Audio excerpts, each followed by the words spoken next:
Hello guys, welcome back to my another tutorial. তো suppose ধরুন আপনি ইন্টারভিউ দিতে গেছেন এবং আপনার বস আপনাকে কিছু নাম দিয়ে বলল, এখানে যে নামগুলা দেওয়া আছে এই নামগুলো আপনি এখানে আপার কেসে কনভার্ট করে দেন। তো এটা যদি আপনি ম্যানুয়ালি লিখতে যান এটা কিন্তু অনেক সময় লেগে যাবে। তো এটা চাইলে আপনারা ফর্মুলা ইউজ করে করতে পারেন। আমি একটা ফর্মুলা ইউজ করতেছি, আপনারা চাইলে এটা ইউজ করতে পারেন।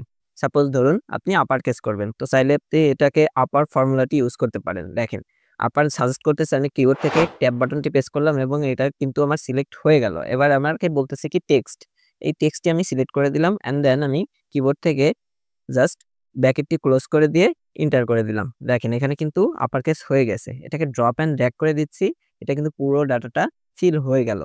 এবং আপনাকে সেম ভাবে আপনাকে আবার বলা হলো যে এক্সেলে আপনি এখানে লোয়ার কেসে করে দেন। তো এই নামগুলো আপনি লোয়ার কেসে করার জন্য আবার আপনি সাপোজ আপনি ইকুয়াল সাইনকে কল করলেন অ্যান্ড দেন আপনি লোয়ার ফর্মুলাটি ইউজ করবেন। তো টেক্সট হিসাবে আবার সেই ডাটাটাকে সিলেক্ট করে দিবেন অ্যান্ড দেন কিবোর্ড থেকে ব্র্যাকেটটি ক্লোজ করে দিবেন অ্যান্ড দেন এন্টার করে দিবেন। দেখবেন আপনার টোটাল ডাটাটা কিন্তু লোয়ার কেসে হয়ে গেছে।